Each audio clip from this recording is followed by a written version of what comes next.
श्री सद्गुरु देवाय नमः। भाइयों बहनों, बहुत से लोग इस दास से कहते हैं कि नाम जप से कुछ नहीं होता। यह तो लोगों को मूर्ख बनाने की बात है। प्रारब्ध तो किसी का करता ही नहीं, उसे भोगना ही पड़ता है।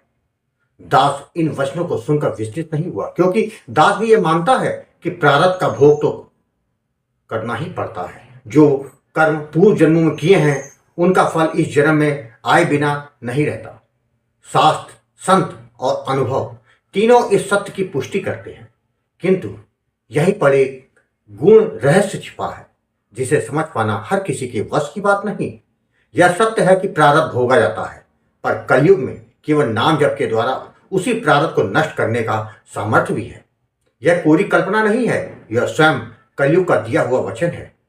कलयुग ने हमारे सदगुरु भगवान के समक्ष प्रकट होकर कहा था कि मेरे समय में मैं केवल नाम का ही लोहा मानता हूं, बाकी को मैं रगड़ देता हूं। यही कारण है कि कलयुग में नाम जप को सर्वोच्च स्थान प्राप्त है। सच है, कलयुग में पाप सबसे अधिक है, भ्रम सबसे गहरा है और मन सबसे अधिक अशांत है। पर यही कलयुग की महानता भी है कि यहां केवल नाम जप से ही भवसागर पार किया जा सकता है। जो साधना सतयुग में वर्षों की तपस्या से मिलती, जो त्रेता और द्वापर में यज्ञ, व्रत और कठिन नियमों से प्राप्त होती थी, वह कलयुग में केवल नाम के स्मरण से सुलभ हो जाती है। नाम जप प्रारब्ध को मिटाता नहीं, यह बात अधूरी है। सत्य यह है कि नाम जप प्रारब्ध को भोगते हुए भी जीव को उससे बांधता नहीं और धीरे धीरे उसी प्रारब्ध को भस्म कर देता है। दुख आता है पर साधक टूटता नहीं, कष्ट रहता है पर भीतर शांति बनी रहती है। यही नाम की महिमा है। इसलिए दास का दृढ़ विश्वास है, कलयुग में यदि कोई औषधि, कोई सहारा, कोई नौका है तो वह केवल और केवल नाम जप है। नाम ही आश्रय है, नाम ही रक्षा है और नाम ही भव पार करने वाला है। आज जो कथा यह दास सुनाने जा रहा है वह नई दिल्ली से सुमित्रा जी ने भेजी है, जिसे सुनकर आप भी नाम का महत्व समझ जाएंगे। वही कथा यह दास आज सुनाने जा रहा है। इस कथा को जानने के लिए इस वीडियो को आखिर तक अवश्य देखिएगा। इसके साथ ही यदि आप राम नाम के प्रताप से जुड़ी सत्य कथा का आनंद लेना चाहते हैं तो हमारे दूसरे चैनल गोकुल भवन अयोध्या को जरूर देखें। मेरा नाम सुमित्रा है। मैं नई दिल्ली की रहने वाली एक साधारण गृहिणी हूँ। मेरा छोटा सा परिवार है, मेरे पति और हमारा इकलौता बेटा। हमारा जीवन सामान्य, सादा और संतोषपूर्ण चल रहा था। कोई बहुत बड़े सपने नहीं थे, पर जो था उसमें भी हम ईश्वर का आभार मानते थे। मेरे पति परिश्रमी हैं। वर्षों की मेहनत से हमने एक रेस्टोरेंट शुरू किया था। शुरुआत में संघर्ष रहा, पर धीरे धीरे सब संभल गया। रेस्टोरेंट अच्छा चलने लगा, आमदनी स्थिर थी, घर का खर्च आराम से निकल जाता था, बच्चे की पढ़ाई सही चल रही थी, परिवार में शांति थी। हमें लगता था कि अब जीवन की गाड़ी पटरी पर आ गई है, लेकिन जीवन कब करवट ले ले यह कोई नहीं जानता। कोरोना काल हमारे लिए किसी अंधेरी सुरंग से कम नहीं था। लॉकडाउन, बंदी, डर, असमंजस सब कुछ एक साथ आ गया। रेस्टोरेंट बंद रहा, जैसे तैसे समय निकला, लेकिन उसके बाद भी हालात सुधरे नहीं। जो रेस्टोरेंट कभी चहल पहल से भरा रहता था वहां अब सन्नाटा रहने लगा। हमें ऐसा लगा मानो किसी की बुरी नजर हमारे व्यापार को लग गई। 2023 तक हालात इतने बिगड़ चुके थे कि रेस्टोरेंट का रोजमर्रा का खर्चा निकालना भी कठिन हो गया था। जो थोड़ी बहुत सेविंग थी वह धीरे धीरे खत्म होने लगी। हर महीने डर के साथ बीतता, पता नहीं अगला महीना कैसा निकलेगा। जब घर में आर्थिक संकट आता है तो वह केवल जेब नहीं, रिश्तों को भी तोड़ता है। पति पत्नी के भी छोटी छोटी बातों पर झगड़े होने लगे। मैं भी टूटती जा रही थी और पति भी। घर का वातावरण भी बिगड़ने लगा। इसका सबसे ज्यादा असर हमारे बेटे पर भी पड़ा।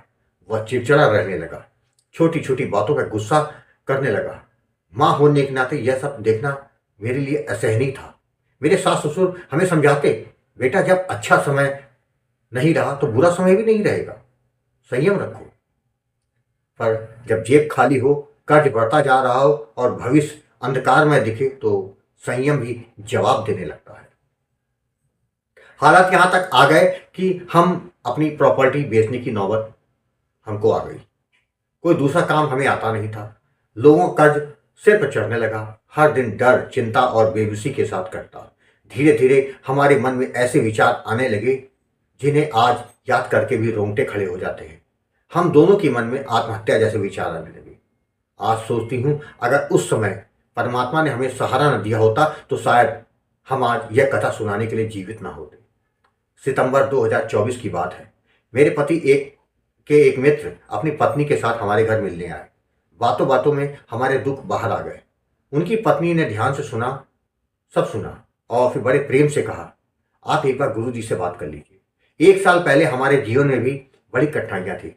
गुरुजी से नामदान लेने के बाद हमारा जीवन पूरी तरह से बदल गया है। उन्होंने हमें कुछ वीडियो दिखाए, अच्युत प्रभात जी और गोकुल भवन अयोध्या चैनल की। उनकी बातों में कोई दिखावा नहीं था और यही चीज हमारे दिल को छू गई। उस रात हमने दोनों चैनलों के कई वीडियो देखे। कुछ ऐसा था उन शब्दों में जो सीधे हृदय में उतर गया। हमें लगा, जब इतने लोगों का जीवन बदल सकता है तो शायद हमारा भी बदल सकता है। कई महीनों बाद पहली बार हमारे मन में एक आशा ने जन्म लिया। अगले दिन हमने गुरुजी आपको कॉल किया और कांपती आवाज में हमने अपने जीवन की सारी समस्याएं आपके सामने रखी।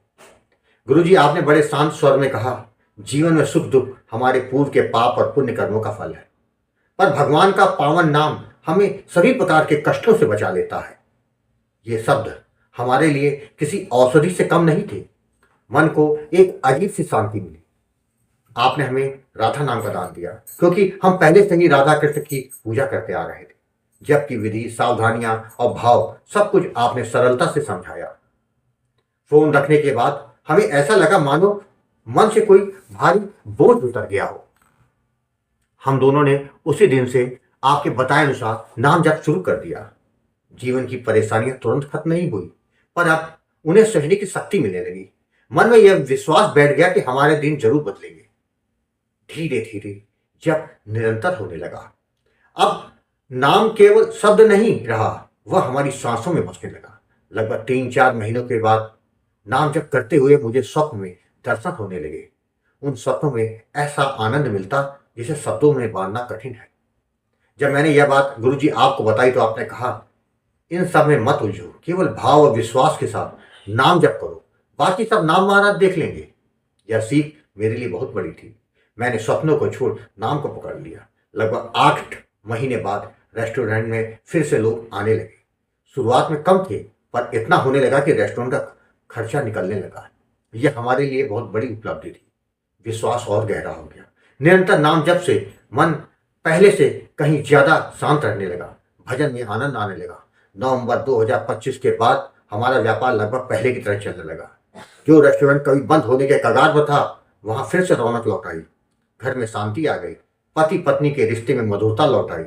बेटा फिर से हंसने लगा। धीरे धीरे कर्जा उतर रहा है। आज जब मैं पीछे मुड़कर देखती हूँ तो समझ में आता है, यह सब गुरु कृपा और नाम जप के बिना संभव नहीं था। गुरुजी, जब जब मैं डगमगाई, आपने हमें संभाला। आपने हमें टूटने से बचाया और परमात्मा से जोड़ा। आज हमें यह भली बात समझ आ गया है, नाम जप से बढ़कर कुछ नहीं। यह सब कुछ कर सकता है। हम हर माह आश्रम के में सेवा ही भेजते हैं और यह सेवा ऐसे ही चलती रहे, यही हमारी प्रार्थना है। आपका आशीर्वाद हम पर सदा बना रहे। राधे राधे। भाई बहनों, आपने देखा, जब आप राधा नाम का निरंतर जप करते हैं तो जीवन का अंधकार समाप्त हो जाता है। इसलिए जितना हो सके उतना राधा नाम का जप करें, जिससे जीवन में सदा ही मंगल हो।